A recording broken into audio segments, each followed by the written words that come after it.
अस्सलामुअलैकुम, आप देख रहे हैं हो क्या रहा है। मैं हूं Faisal Abbasi, group editor 92 news. Irshad Ahmed Arif सब साथ हैं। शुक्रिया इरशाद साहब आपका। आज वज़ीर-ए-आज़म शहबाज शरीफ कोयटा पहुंचे, एपेक्स कमेटी की सदारत की उन्होंने, और इस मीटिंग में कुछ अहम फ़ैसले किए गए हैं। सबसे अहम फ़ैसला ये है कि बलूचिस्तान के अंदर जो ब्यूरोक्रेसी और अफसरान से रिलेटेड मसाइल हैं उसमें जो 48वां कॉमन बैच है पाकिस्तान सिविल सर्विसेज का और 49वां, इसके जो आधे अफसरान हैं वो 1 साल के लिए वहाँ पे अपने फ़राइज़ अंजाम देंगे, और साथ ही साथ बिलतरतीब 6 महीने के लिए जो हैं फिर दीगर जो आधे अफसरान हैं वो वहाँ पे अपने ड्यूटी अंजाम देंगे। इस ज़िम्न में 3 इजाफी पॉइंट्स भी इन अफसरान को दिए जाएंगे और कुछ दीगर मराद का ऐलान भी किया गया है। साथ ही साथ प्राइम मिनिस्टर ऑफ पाकिस्तान ने ये कहा है कि दहशत गर्दी को हर सूरत ख़त्म करेंगे। वो लोग जिन्होंने पाकिस्तान का झंडा उठाया, पाकिस्तान को मानते हैं, वो नाराज़ हैं तो उनके तहफ़्फ़ुज़ात को दूर किया जाएगा, लेकिन पाकिस्तान को ना मानने वालों को किसी सूरत भी मुआफ़ नहीं किया जाएगा। बलूचिस्तान में जो हालिया वाक़यात थे जिसमें 54 लोग शहीद हो गए थे, 40 आम शहरी थे, 14 सिक्योरिटी फोर्सेस के जवान थे। उसके बाद सिक्योरिटी फोर्सेस ने मुख्तलिफ़ कार्रवाइयाँ की, मुख्तलिफ़ दहशत गर्दों को मारा गया। लेकिन वज़ीर-ए-आज़म का यहाँ जाना, एपेक्स कमेटी की सदारत करना और बिलखुसूस जो डिमांड्स हैं वफाक से बलूचिस्तान हुकूमत की, उनको पूरा करने की भी आज यकीन दहानी करवाई गई है। दूसरी अहम डेवलपमेंट ये है कि अब KP के हुकूमत ने पहले 9 मई के वाक़यात पे जुडिशल कमीशन बनाने का ऐलान किया था, लेकिन अब अज़ खुद जो इंक्वायरी कमीशन है वो बनाने का फ़ैसला किया गया है KPK की गवर्नमेंट की तरफ से। अभी नौबत क्यों आ रही है, सबसे बड़ा सवाल ये भी है कि जो PTI है उस पर 9 मई के वाक़यात का इल्ज़ाम भी लगता है। ये कमीशन अगर PTI की हुकूमत बनाती है तो इसकी गैर जानिबदारी कैसे होगी और इसकी फ़ाइंडिंग्स जो हैं उनको काबिल कबूल कैसे वो होंगी, ये बहुत से सवालात हैं जिस पे आज के प्रोग्राम में हम बात करेंगे। बिलावल भुट्टो ज़रदारी साहब ने एक मरतबा फिर से पंजाब की सस्ती बिजली स्कीम पे तहफ़्फ़ुज़ात का इजहार कर दिया है और सोलराइजेशन से मुतालिक उन्होंने बात की है। सिंध ने जो सोलर प्रोजेक्ट है उसका भी आगाज़ कर दिया है। क्या ये मामला यहीं तक रहेगा या ये सिलसिला अभी आगे बढ़ेगा? जो पंजाब और सिंध में बिजली का है मामला, उस पर बहुत से जो पीपल्स पार्टी के तहफ़्फ़ुज़ात हैं, ये सियासत हो रही है या इसमें कुछ भी है, इन तमाम मामलात पे हम बात करेंगे। अबू ज़र नियाज़ी साहब सीनियर क़ानूनदान हैं, पाकिस्तान तहरीक इंसाफ से आपका ताल्लुक़ है, वो भी हमें प्रोग्राम में ज्वाइन कर रहे हैं। बहुत शुक्रिया आपका नियाज़ी साहब। इरशाद साहब, आज जो प्राइम मिनिस्टर साहब गए, बल्कि आपने मुतालबा भी किया था कि प्राइम मिनिस्टर को जाना चाहिए, विद कैबिनेट जाना चाहिए। एपेक्स कमेटी की मीटिंग उन्होंने आज उसको हेड किया है। अफसरान से मुतालिक जो फ़ैसला हुआ है, आप क्या समझते हैं इरशाद साहब कि ये दुरुस्त है? और बलूचिस्तान में ड्यूटीज़ अंजाम देने के लिए अफसरान को, हालांकि उनके कायदे में है उन्होंने वो ड्यूटी कहीं भी अंजाम दे सकते हैं, खुसूसी मराद देना भी क्या दुरुस्त है? अब्बास साहब, ये काबिल इस्ताइश फ़ैसला है और फ़ैसला यूँ होना चाहिए कि जो पंजाब से, पाकिस्तान से, विफाक से ताल्लुक़ रखने वाले जितने भी ब्यूरोक्रेट्स हैं वो बारी बारी बलूचिस्तान में खिदमत अंजाम देंगे, और जिन ब्यूरोक्रेट्स का ताल्लुक़ खा वो असिस्टेंट कमिश्नर हो या सेक्रेटरी सतह का हो, बलूचिस्तान से ताल्लुक़ रखता होगा, वो पंजाब में कुछ अर्सा ज़रूर ड्यूटी देगा। इससे एक यकजहती पैदा होगी, एक दूसरे को समझने की जो कोशिश है होगी। पंजाब के ब्यूरोक्रेट, KPK के ब्यूरोक्रेट, सिंध के ब्यूरोक्रेट वो समझ पाएंगे कि बलोच अवाम के मसाइल क्या हैं, बलोच अवाम का मिजाज क्या है, बलोच अवाम इज़्ज़त चाहते हैं, बलोच अवाम से डीलिंग किस तरह होनी चाहिए। और सबसे बड़ा मसला यही होगा कि बलोच अवाम के हकीकी एहसासात, जज्बात को किस तरह वेलकम किया जा सकता है और किस तरह उनके मसाइल को हल किया जा सकता है। तो इस लिहाज से तो ये बेहतर फ़ैसला है। लेकिन जो शिकायत हैं बलोच अवाम की वो ये हैं कि जो पंजाब से या मरकज़ से ब्यूरोक्रेट आते हैं उनका रवैया जो होता है, और ये शिकायत तो हमें भी है, पंजाब के अवाम को भी है, कि वो एक ऐसा लगता है कि आका हैं, वो हम पर हुक्मरानी करने आए हैं, हमें गुलाम समझ के वो ट्रीट कर रहे होते हैं। रौनक होती है, तकब्बुर होता है, एक थार्जिक एटीट्यूड होता है, मसाइल को डिले करते हैं, मसाइल सही तफहीम नहीं करते।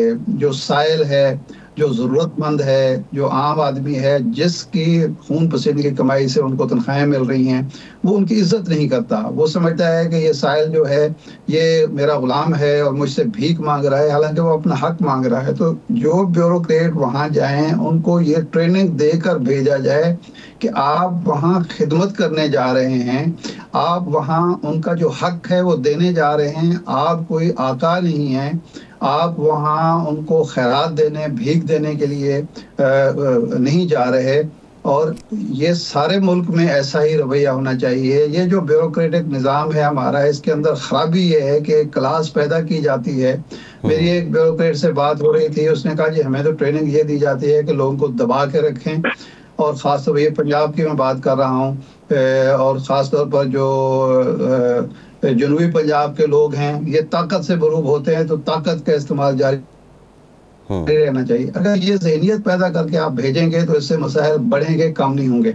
लेकिन अगर वो खिदमतगार बनकर जाएंगे, इस्लामी जो जज्बा है हमारा, इस्लाम में जो तालीम दी गई है कि जो खिदमत करने वाला होता है वो बेसिकली आका होता है, तो अगर ये जज्बा लेकर जाएंगे तो लाजमन बलोच अवाम के जख्मों पर मरहम भी वो रखेंगे, और बलोच अवाम को भी एहसास होगा कि हम इस मुल्क के बराबर के शहरी हैं और हमें हक मिल रहा है, हमें खैरात नहीं दी जा रही। जी बिल्कुल ठीक है। इरशाद साहब, अबूज़र न्याज़ी साहब भी हमारे साथ मौजूद हैं। न्याज़ी साहब, अभी हालिया कुछ कानून साजी जो है प्रपोज़ की गई है, बिल मंजूर हुए हैं पार्लियामेंट के अंदर, जजेस की तादाद बढ़ाने के हक़ में है क्या PTI? आप समझते हैं कि इससे जो इंसाफ की फराहमी है वो बेहतर होगी? देखें, अगर आपने जस्टिस सिस्टम को इम्प्रूव करना है, वेदर वो आपका सिविल जस्टिस सिस्टम हो या क्रिमिनल जस्टिस सिस्टम हो, तो उसमें ये तो हमेशा रिक्वायरमेंट रहती है कि जो जजेस हैं वो एडिक्वेट हों कि आपके जो नंबर ऑफ केसेस हैं उसमें डिले ना हो फैसला होने में। लेकिन इसका एक तरीकाकार होता है, रिफॉर्म्स करने की भी कोई सोच होती है, कोई विजन होता है। अगर आप ये कहें कि सुप्रीम कोर्ट के जजेस बढ़ाने से मुल्क का जो आपका जस्टिस सिस्टम है उस पर जो दबाव है वो कम हो जाएगा, तो मेरे ख्याल से ये इतनी कोई सही बात नहीं, मुबालगा रही है इसमें बहुत ज़्यादा। ये जो हुकूमत वक्त है इसमें तो जजेस बढ़ाने का जो मेन इनका ऑब्जेक्टिव है, जो मकसद है, वो तो हमें यही नज़र आ रहा है कि वो जजेस इस वक्त सुप्रीम कोर्ट में क्योंकि मेजॉरिटी में हैं, जो आइन के साथ खड़े हैं, कानून के साथ खड़े हैं, रूल ऑफ लॉ के साथ खड़े हैं, बुनियादी हुकूक के साथ खड़े हैं, उनको हम किसी तरह मिनॉरिटी में ले जाएं। लेकिन अगर आप इतने सीरियस हैं तो फिर देखें, आपने स्टार्ट करना होता है फ्रॉम द वेरी बेसिक्स। और बेसिक्स क्या है कि आप सबसे पहले अपनी सबसे जो नीचे वाली अदालतें हैं जिससे सारी आवाम का वास्ता पड़ता है उनको ठीक करें। वहां पे जजेस की तादाद बहुत कम है, आपके 20 लाख केसेस पेंडिंग है, तो वहां पे आप स्टार्ट करें, जजेस बढ़ाएं। और उसके बाद high court, Lahore high court में इस वक्त 30 सीटें खाली हैं। इस तरह बाकी अदालतों में भी, हाई कोर्ट्स में पूरे पाकिस्तान की काफी सीटें खाली हैं। तो खाली सुप्रीम कोर्ट में जजेस बढ़ाने की तादाद बढ़ाने का मकसद तो हुकूमत का यही है कि इनको क्योंकि डिफीट हुई है काफी दफा, तो इस वजह से क्योंकि आने वाले चीफ जस्टिस साहब जो हैं वो इस वक्त करंट चीफ जस्टिस जैसे तो नहीं है, वो बिल्कुल आइन कानून के साथ खड़े होने वाले जज है, इंडिपेंडेंट है। तो वहां पे कोर्ट पैकिंग की कोशिश की जा रही है। इसका मकसद यही है कि जजेस इतने हम बढ़ा दें और कोशिश करेंगे हमारी मर्जी के जजेस अपॉइंट हो कि वो चीफ जस्टिस साहब जो हैं वो मिनॉरिटी में चले जाएं और इनकी मर्जी के मुताबिक ऐसे फैसले हों जो जस्टिस मुनीर के पैरोकार जिस तरह के जजेस फैसले करते हैं। अबूज़र साहब, ये देखें कि जो नए जज अपॉइंट होंगे, जाहिर है वो जुडिशल कमीशन करेगा जिसमें जजेस की अक्सरियत है। क्या हम ये तस्वुर करें कि सिर्फ काजी फ़ायज़ ईसा साहब अपनी मर्जी से जजेस को अपॉइंट करेंगे और जस्टिस मुनीर अख्तर साहब, जस्टिस मंसूर साहब, याया फरीदी साहब की कोई आवाज़ नहीं होगी? एक बात। दूसरी बात यह है कि इससे पहले कभी आप लोग क्यों मुतालबा नहीं करते रहे कि जी जो मातहत अदालतें हैं उसमें जजेस की तादाद बढ़ाई जाए ताकि मुकदमात का फैसला हो, जल्द हो, लोगों को मिले और फैसले ऐसे हों कि अपील की नौबत ही ना आए। फिर आपके अपने दौरे हुकूमत में भी कोई इस्लाहात नहीं हुई, तो अब जब आप शोर मचाते हैं या आवाज़ बुलंद करते हैं तो लोग समझते हैं कि जी आप मर्जी के फैसले सुप्रीम कोर्ट से कराना चाह रहे हैं और हुकूमत उसको नाकाम बनाना चाह रही है। अच्छा देखिए जी, पहला सवाल आपका ये है उसका तो बड़ा सिंपल सा जवाब है। देखिए, अभी रिसेंट जो जुडिशियल कमीशन की जो मीटिंग्स हुई हैं, उसमें तो हमें यही लग रहा है उसमें कि जो बैलेंस है, जिस साइड पे हमारे चीफ जस्टिस साहब हैं और हुकूमत वक्त है, वहां पे बैलेंस ज्यादा है, तो बाकी जजेस का वोट बिल्कुल काउंट होता है। लेकिन एंड ऑफ द डे जो फैसला होता है वो मेजोरिटी होता है, तो मेरे ख्याल से वो उनके पास नंबर ज्यादा हैं। यही हमें नजर आया अगर आप पिछला ट्रेंड देखें पिछली अपॉइंटमेंट्स का।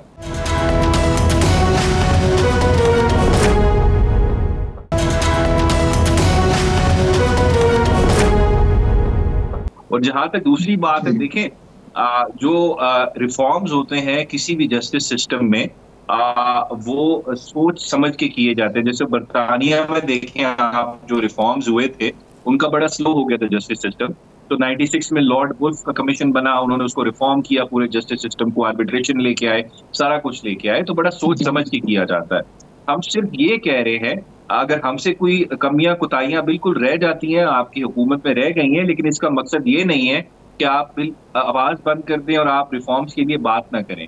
हम सिर्फ ये कह रहे हैं, अगर आपको इतना लग रहा है कि इस मुल्क में डिले बहुत ज्यादा है फैसलों में आने में और जजेस की तादाद बढ़ानी है, तो फिर कम से कम तरीकाकार तो ठीक रखें। आपने अगर स्टार्ट करना भी है तो फिर नीचे वाली अदालतों से रिफॉर्म स्टार्ट करें, जो प्रॉपर एक लॉजिक और रैशनल के साथ आपको होना चाहिए। इस तरह नहीं कि आपने कोई और मकसद के लिए जजेस की तादाद बढ़ानी है। अगर करना है तो जरूर करें, बिल्कुल करें, लेकिन उसका जो पहला जो फाउंडिंग स्टोन है, जो आपने पहला उसकी ईंट लगानी है, वो नीचे वाली अदालतों से काम स्टार्ट होना है। सुप्रीम कोर्ट के जजेस की तादाद बढ़ाने से आपके जस्टिस सिस्टम का बैकलॉग खत्म नहीं होगा। उसके लिए आपको पूरे सोच समझ के रिफॉर्म्स करने की जरूरत है। ये कोई सोचे समझे रिफॉर्म्स नहीं है, ये सिर्फ इस हुकूमत को सिर्फ डर ये है कि अगर सुप्रीम कोर्ट आइन कानून पे फैसले करना शुरू कर दे और इलेक्शन ट्रिब्यूनल जो है वो काम करना शुरू कर दें, तो इस हुकूमत को एग्जिस्टेंशियल थ्रेट आ जाएगी, क्योंकि इनका अपनी जो बेसिस है वो एक फॉर्म 47 पे बेस्ड है। तो ये हुकूमत की कमर खुद सकती है, ये बिल्कुल हुकूमत घर जा सकती है, क्योंकि इतना बड़ा मैंडेट थेफ्ट किया हुआ है जिसकी बेसिस पे ये बैठे हैं। ट्रिब्यूनल फैसला कर देंगे, ये घर चले जाएंगे। इस वजह से जुडिशरी की इंडिपेंडेंस को कॉम्प्रोमाइज करने की अटेम्प्ट है। ये कोई इनका दिल नहीं कर रहा कि ये जस्टिस सिस्टम को रिफॉर्म करें। जी बात साहब जी। अच्छा न्याय साहब, एक मामला और भी है जो आइन का आर्टिकल 175A3 है। ये भी सुनने में आ रहा है कि इसमें भी तरमीम का फ़ैसला हुकूमत ने किया है। अगर इसमें तरमीम करनी है तो 2/3 अक्सरियत चाहिए, तो इसका मतलब ये है कि हुकूमत के पास 2/3 लोग हैं और आपके कुछ लोग अपनी वफादारी बदलने को तैयार हैं, इसलिए अब इसको फ्लोट किया जा रहा है। नहीं, देखिए, इसको मैं कहूँगा शॉर्ट साइटेडनेस या हुकूमत की लाइल्मी या कम समझ, या बिल्कुल या उनकी शायद वो ऑप्टिमिस्टिक बहुत ज्यादा हैं। पहली बात तो मैं ये कर दूं, जितने लोग पाकिस्तान तहरीक इंसाफ के हैं वो सारे तहरीक इंसाफ के साथ हैं। बिल्कुल पूरा रियासत में प्रेशर डाला, लोगों को उठाया, अगवा किया, उनके बच्चों को उठाया, लेकिन जिन लोगों ने पार्टी नहीं छोड़ी, उन्होंने नहीं छोड़ी, वो पार्टी के साथ खड़े हुए हैं। अभी भी जो सुप्रीम कोर्ट के ऑर्डर के बाद एफिडेविट्स जमा कराने थे, हमें सब लोगों ने एफिडेविट्स जमा करा दिए। इस वजह से एक तो हमारे पास आर्टिकल 63A है, अगर कोई वोट देता है पार्लियामेंट्री पार्टी की डायरेक्शन के खिलाफ, तो वो या तो वो डिस्क्वालीफाई भी होता है और साथ उसका वोट भी काउंट नहीं होता। उसके अलावा भी हमें पूरा यकीन है कि हमारे सारे लोग हमारे साथ खड़े हैं। इस हुकूमत के पास नंबर्स नहीं है, इवन अगर इनके साथ मौलाना फजल रहमान साहब की पार्टी भी चली जाएगी, जो मेरी इंफॉर्मेशन के मुताबिक इनके साथ नहीं है इन रिफॉर्म्स के ऊपर, तो मुझे ऐसी कोई कॉन्स्टिट्यूशनल अमेंडमेंट पास होते हुए नजर नहीं आ रही। मेरे ख्याल से ये ख्वाहिशात और ख्वाब ज्यादा हैं as compare to real facts या इंफॉर्मेशन। ये होने वाला नहीं है, ये सिर्फ ख्वाहिशात ही है। अबू साहब, ये जो बात आप कर रहे हैं सुप्रीम कोर्ट का जो फैसला है पिछले साल का पंजाब असम्बली के हवाले से, हुकूमत तो ताज़ा तरीन जो फैसला है 11 जजेस का उसको नहीं मान रही, तो आपका ख्याल है कि वो फैसला एग्जिस्ट करता है और हुकूमत मान लेगी? और अगर वो कोई अपील वगैरह में आप भी जाएं तो फिर भी काजी साहब की मौजूदगी में आपको इम्कान है कि जो लोग आपके खिलाफ पॉलिसी के खिलाफ वोट देंगे वो डिस्क्वालीफाई हो जाएंगे और अदालत लेगी उस फैसले को कि हाँ वाकई वो डिस्क्वालिफिकेशन के मुस्तहिक हैं जो पार्टी पॉलिसी के खिलाफ वोट देंगे? देखिए इरशाद साहब, हुकूमत फैसला ना माने ये तो एक सेपरेट डिबेट है, लेकिन अगर सुप्रीम कोर्ट कोई फैसला कर देती है तो उस सर्टेन एक्ट का कोई या उसकी जो लीगैलिटी होती है, अगर वो सुप्रीम कोर्ट उसके खिलाफ फैसला करते हैं तो उसकी कोई लीगल वैल्यू या उसकी कोई कॉन्स्टिट्यूशनल वैल्यू नहीं रहती। तो इस वजह से अगर ये नहीं भी मानते लेकिन कुछ भी करेंगे, उसकी कोई कानूनी अफादियत नहीं होगी, ना आईनी होगी। और साथ साथ उसका तरीकाकार ये होता है कि अगर कोई पार्टी पॉलिसी के खिलाफ जाता है, आपने सबसे पहले तो स्पीकर को लिखना होता है, फिर वहां से इलेक्शन कमीशन जाता है, फिर इलेक्शन कमीशन डी नोटिफाई करता है, और फिर उस फैसले के खिलाफ सुप्रीम कोर्ट आप जा सकते हैं। लेकिन ये जब तक प्रोसेस सारा चलेगा, हमें उम्मीद है कुछ जाएगा नहीं। अगर कुछ चला भी गया तो फिर ये सुप्रीम कोर्ट तक तो बात जाते जाते 2-3 महीने लग जाएंगे। तब तक तो मेरे ख्याल से काजी फायद ईसा साहब तो वैसे भी माजी में चले जाएंगे, वो चीफ जस्टिस नहीं होंगे। लेकिन हों भी कि सही, तो मेरे ख्याल से इस वक्त काफी जजेस ऐसे बैठे हैं जिन पे हमें पूरा एतमाद है, वो आईन और कानून के मुताबिक फैसला करते हैं। सही है। अच्छा, अभी आपने न्याजी साहब, KPK में हुकूमत ने अपना इंक्वायरी कमीशन बनाने का फैसला किया, इससे पहले जुडिशल कमीशन का ऐलान किया था। आपका जो अपना इंक्वायरी कमीशन है उस पर, क्योंकि आपका जो 9 मई के वाक़यात हैं उसका तो इल्ज़ाम ही आपकी जमात पे है, तो वो इंक्वायरी कमीशन की फाइंडिंग्स कितनी काबिल भरोसा होंगी, और ये जुडिशल कमीशन क्यों फाइंडिंग्स ना कर सका या आगे ये सिलसिला क्यों ना चल सका? जी अच्छा, आपने ये बड़ा अच्छा सवाल पूछ लिया। मैं जरा आपको इसमें थोड़ा सा बैकग्राउंड बता दूं। जिस दिन से हुकूमत बनी है पाकिस्तान तहरीक इंसाफ की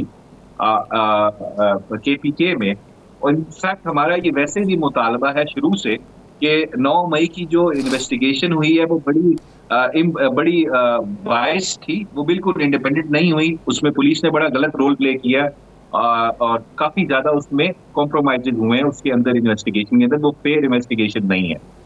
इस वजह से हमारा मुतालबा शुरू से यही था कि एक जुडिशल कमीशन बनाया जाए जिसमें जो CCTV फुटेजेस की गायब हो गई हैं जाए वकूआ से, वो भी उसमें एग्जामिन की जाए और सारी इंडिपेंडेंट इन्वेस्टिगेशन हो जिसमें कोई असरअंदाज ना हो सके।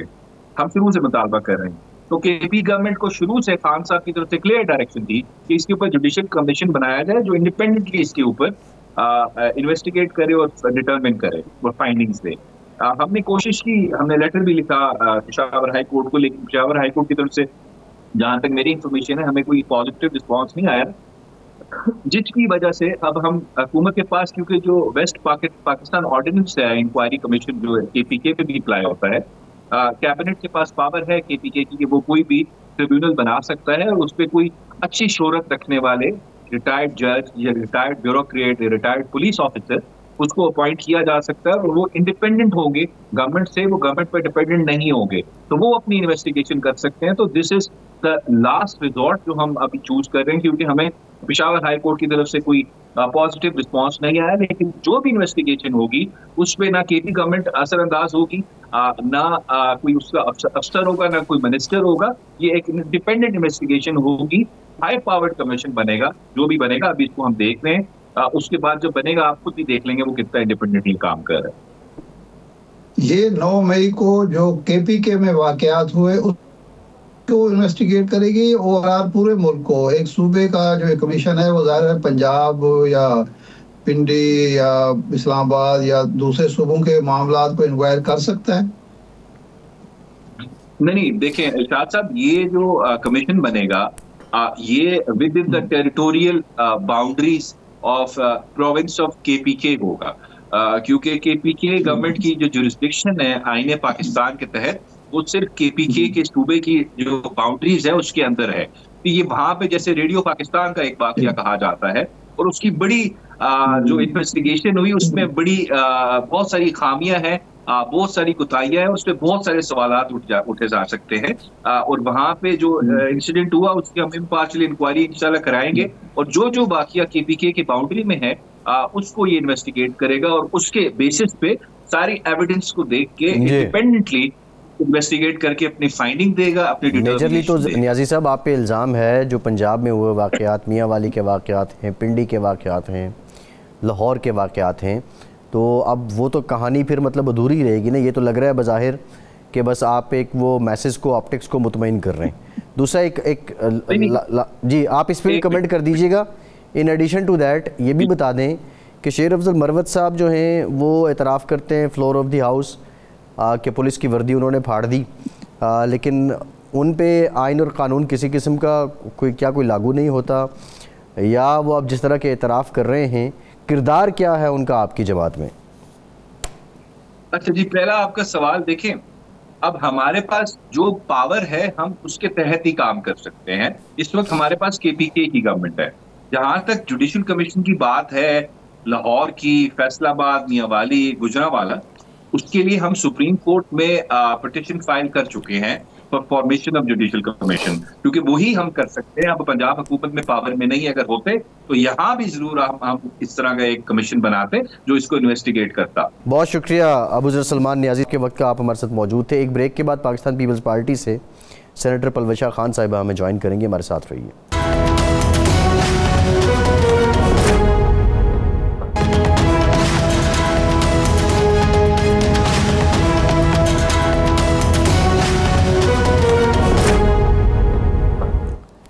ब्रेक के बाद एक बार फिर से आपका खैर मकदम करते हैं। पाकिस्तान पीपल्स पार्टी से सेनेटर पलवशा खान साहिबा ने हमें ज्वाइन किया है।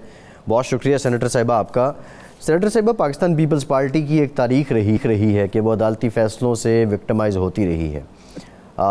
भुट्टो साहब की फांसी से लेके इवन जो इफ्तिखार चौधरी साहब का दौर था, उस वक्त तक जब ये तय हो गया था कि सुप्रीम कोर्ट में जो सीनियर तरीन जज है वही चीफ जस्टिस हुआ करेगा, अब सुनने में आ रहा है कि हुकूमत फिर से जो आइन का आर्टिकल 175A3 है उसमें तब्दीली ला रही है, और पीपल्स पार्टी की तायद के बगैर तो ये हो नहीं सकता। तो हुकूमत की इन पॉलिसियों का साथ देने की क्या वजह है पीपल्स पार्टी जो दे रही है?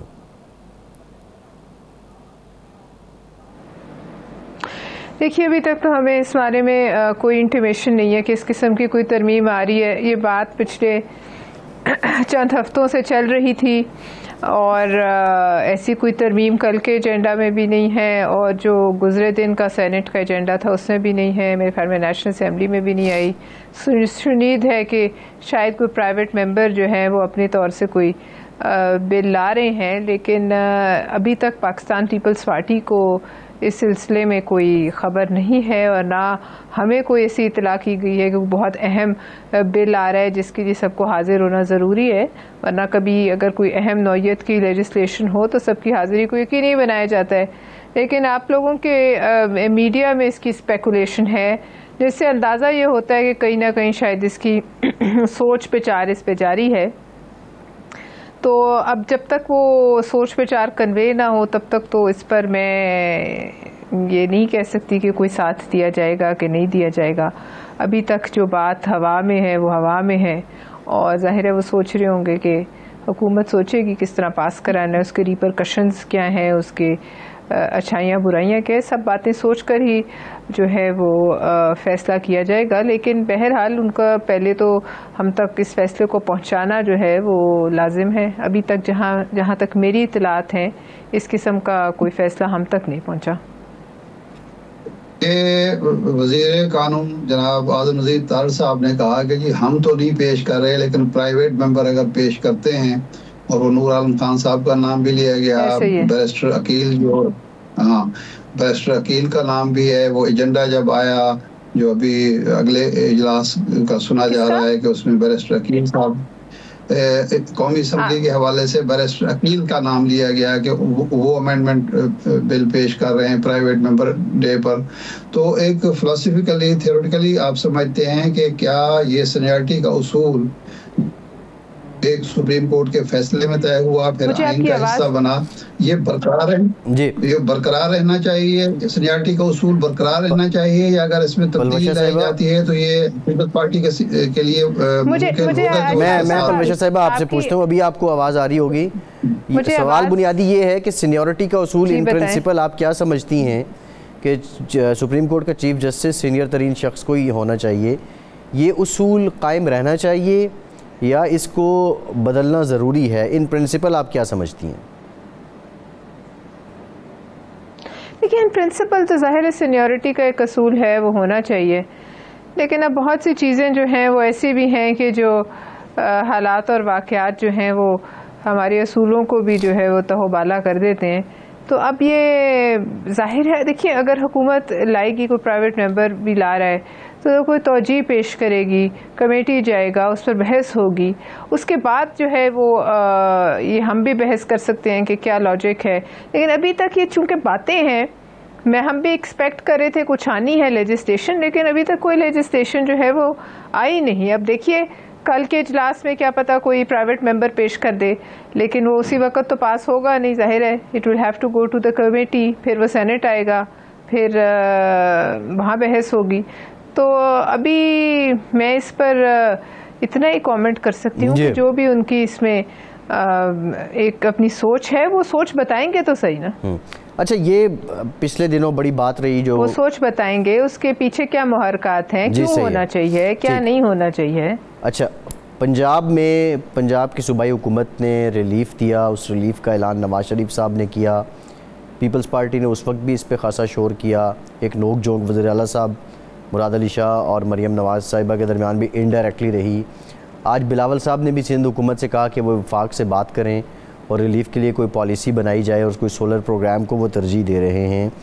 वफाक ने अपने तई जब अपने सूबे के लोगों को रिलीफ दे दिया, तो पीपल्स पार्टी क्यों इसको इशू बना रही है? पीपल्स पार्टी भी वो रिलीफ दे दे। देखिए, पीपल्स पार्टी को तो इसे इशू बनाने का कोई फ़ायदा नहीं है। पहली बात देखें, हकीकत पे मबनी बात करनी चाहिए। ये कोई रिलीफ नहीं है। आप और हम सब सारिफ हैं, हम सब बिल्स देते हैं। मुझे ये बताइए कि ये 2 महीने के लिए आपने एक रिलीफ दिया, उसका मतलब ये है कहीं ना कहीं किसी और जगह से, किसी और मद से, किसी और पब्लिक वर्क से, कहीं से पैसे कटे होंगे। जाहिर है ये पैसे किसी की जेब से तो गए नहीं हैं। ये पैसे ना मियाँ साहब ने अपनी जेब से ज़ाती हैसियत में दिए हैं, ना मरियम साहिबा ने दिए। पैसे जो हैं ये जो है पब्लिक एक्सचेकर है, और ये कहीं से कट के इस मद में एडजस्ट हो गए। लेकिन मुझे बताइए, ये 2 महीने आपने जो भी रिलीफ दिया है, इसके बाद जब 2 महीने ख़त्म हो जाएंगे और फिर आप मुझे बताइए क्या होगा। क्या आया ये कोई देरपा हल है इस सारे मसले का? और क्या ये मसला इतना छोटा है, इतना छोटा है कि जिसके लिए लोग अपनी बेटियों के जहेज़ बेच रहे हैं, अपने घर के जेवरात बेच रहे हैं, अपनी जो है चीज़ें बेच रहे हैं, बेच के बिल दे रहे हैं? क्या ये मसला इंसानी अलमिया नहीं है? इसके लिए कोई देर पा दूरस कोई सोच नहीं, इसका कोई हल नहीं होना चाहिए? और फिर आगे सर्दियाँ आई खड़ी हैं। आप मुझे बताइए, जो सर्दियों में पिछली दफ़ा गैस के बिलों से लोगों के जो हार्ट अटैक हुए थे, उसको किस तरीके से आप, ये बिजली हो या गैस हो, ये बिल तो आएंगे। It is not a matter of whether you are paying bill in terms of electricity, power का दे रहे हैं, वही चीज़ उसकी शक्ल बदल जाएगी। उसके ऊपर गैस के बिल के मद में इसी तरह के लाखों के बिल आना शुरू हो जाएंगे, जो हमने पिछली दफ़ा देखे थे। तो आप बताइए कोई हल है? अब अगर एक हमारी जो जमात ने अपने सूबे में सोलराइजेशन को तरजीह दी, मुझे ये बताइए कि अगर हम ये जो हमें सूरज है, इसकी रोशनी है, मुफ्त है, लोगों को आसानी है, सहूलत है, तो क्यों नहीं ये क्लीन एनर्जी है, पूरी दुनिया में इसको माना जा रहा है। लेकिन एट द सेम टाइम अगर हुकूमत पंजाब ये समझती है या वफाक समझता है कि उन्हें इस तरह रिलीफ देना है, तो क्या ये मुनासिब नहीं है कि इस मामले में अपने एलाइज को साथ लिया जाए और कोई ऐसा पैकेज दिया जाए जो चारों सूबों पर यकजा फिर जो है उनको रिलीफ मिले? फिर मतलब एक सूबे को रिलीफ देना जो है वो थोड़ा सा उसमें एक स्टंट नजर आता है, और वो रिलीफ भी नहीं। मैं 2 महीने कम बिल दूंगी, जब तीसरे महीने मुझे बिल पड़ेगा तो मुझे तो पहले से ज्यादा तकलीफ होगी, क्योंकि मैं 2 महीने जो है वो कम बिल दे के तीसरे महीने वही दोबारा जब मुझ पे बोझ पड़ेगा तो मैं क्या करूंगी? मुझे बताइए, मेरा बजट कहाँ जाएगा घर का? लिहाजा ये रिलीफ नहीं है। ये ठीक है, उन्होंने प्रेशर में आके किया, जो भी किया, मैं नहीं कहती, लेकिन इसका कोई हल होना चाहिए देर पर, और उसके लिए सबको साथ बिठाएं, बैठ कर सोचें कि ये इंसानी अलमिया बनता जा रहा है, इसके लिए क्या करना है। तो वो तो नजर नहीं आया कोई इक़दाम। हमें सिर्फ इस बात का अफसोस है कि ये जो है इस पर, वैसे भी ज़रदारी साहब ने भी कहा है कि इस पर बिलों का मद में कुछ करें, लोग नहीं दे सकते, हकीकत है। कहाँ से देंगे? क्या बेचेंगे? अब बेचने को कुछ नहीं रहा, क्या करेंगे? 1 रुपया कीमतें जो आपकी कुव्वत खरीद में इजाफा ना हो और ये बोझ डलता जाए। जी ये अच्छा, ये तो मुस्लिम लीग नून का एक पुराना वतीरा है। अभी आप देखिए, कल ताजरों की हड़ताल हुई पूरे मुल्क में, और आज खबर ये आ रही है कि उनको अब जो रिटर्न दाखिल करनी होगी उसमें सोर्स भी नहीं बताना होगा जो उनके पास पैसा आया है। और एक दो और भी तरामीम कर दी हैं। जब भी प्रेशर आता है तो कोई ना कोई ऐसे गिमिक्स खेले जाते हैं और लोगों को मुतमईन करने की कोशिश की जाती है। आप इत्तेहादी के तौर पर, क्योंकि आपके कांधों पर ही हुकूमत खड़ी है, आपकी बैसाखियों पर ये हुकूमत खड़ी हुए, क्या पहले से ये तयशुदा नहीं है कि जो बुनियादी नौइयत के फैसले करेंगे वो आपसे पूछ कर या आपकी मुशावरत से करेंगे? आपको शिकायत पैदा होती है, फिर आप मान भी जाते हैं। बजट के मौका पर भी हमने देखा, अब भी हमने देखा, बिलावल साहब की मुलाकात हुई और मामला तय पा गए। तो ये जो मामला है बुनियादी नौइयत का, ये फॉर एवर तय क्यों नहीं करती पीपल्स पार्टी? देखिए, इसी बात पर तो पिछले दिनों में एक जाहिर है एक बदनज़गी सी हुई थी। हमने कहा था जब हुकूमत बनी थी तब ये मामलात एक दूसरे के साथ ज़ाहिर है सब तय हुए थे कि इसी तरह मिलजुल कर चला जाएगा। लेकिन आप देख लीजिए कि वो शायद नहीं मुनासिब समझती हुकूमत या PMLN कि वो अपने एलाइज को साथ ले। अब आप यूटिलिटी स्टोर्स वाला मामला देख लीजिए, इंतहाई हमारे लिए अहमियत का हामिल है। भुट्टो साहब ने ये इदारा बनाया और अब आप आज देखें कि लाखों लोग धरना दिए, उसके हज़ारों लोग जो बैठे हुए डी चौक के ऊपर बारिश में, इस जो है सख्त मौसम में। क्या ये एक जुम्बिश कलम या एक ऐलान से आप अनरेस्ट पैदा कर दें हज़ारों लोगों में? ये कहाँ का इंसाफ है? मतलब आगे ही लोग मर रहे हैं।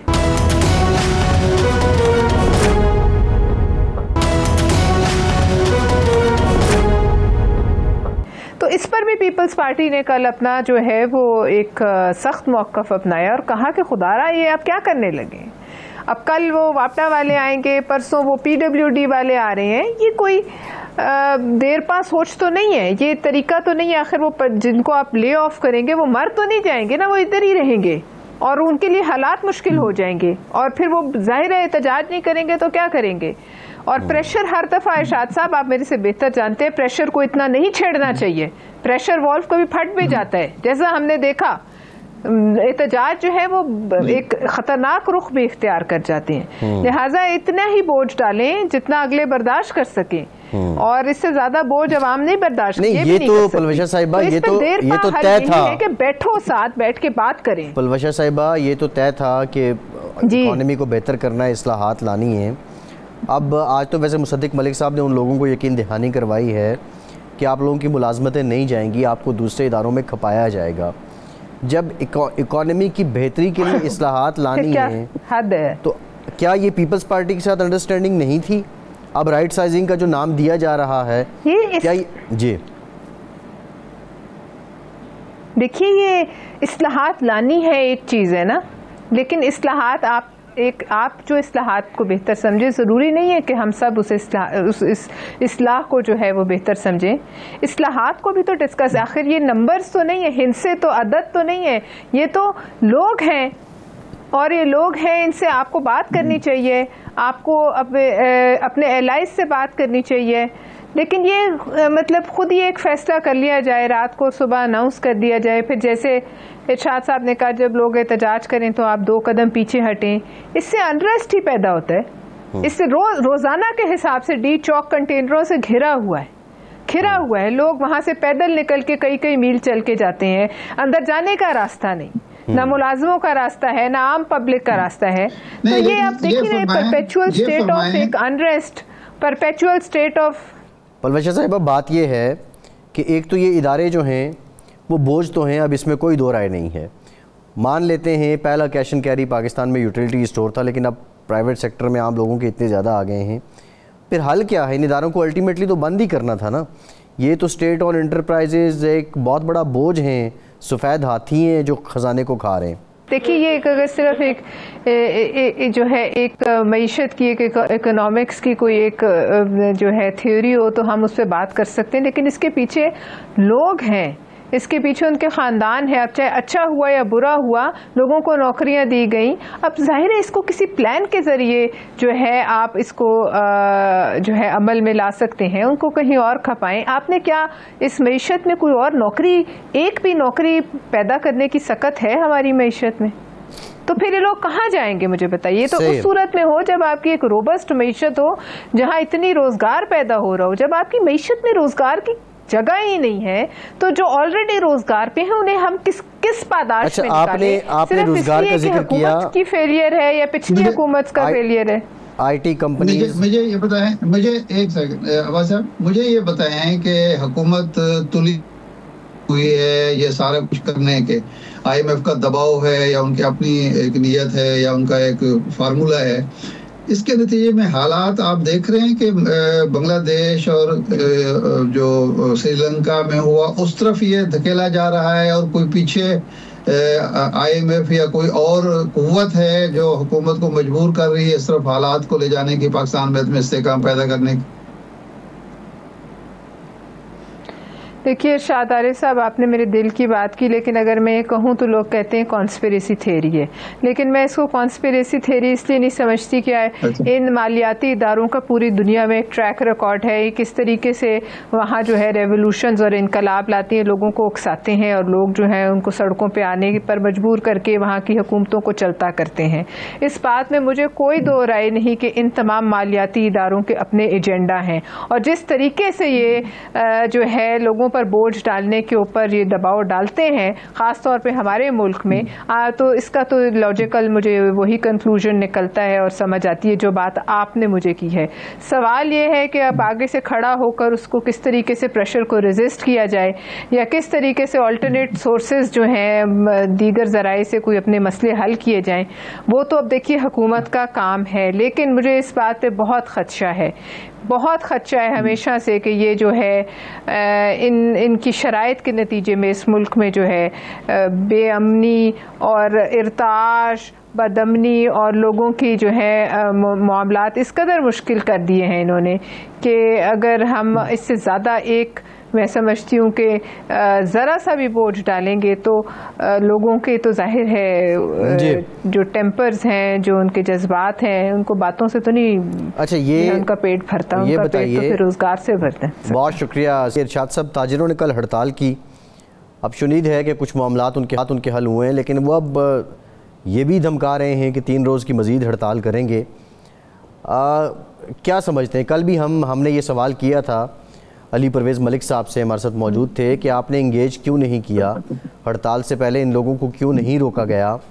तो खैर उन्होंने अपनी एक तोजी बयान की थी कि अक्सर जगह पे राब्ते हुए, इन लोगों ने बहुत से मामलात पे इत्तफाक किया, लेकिन फिर हड़ताल पे चले गए।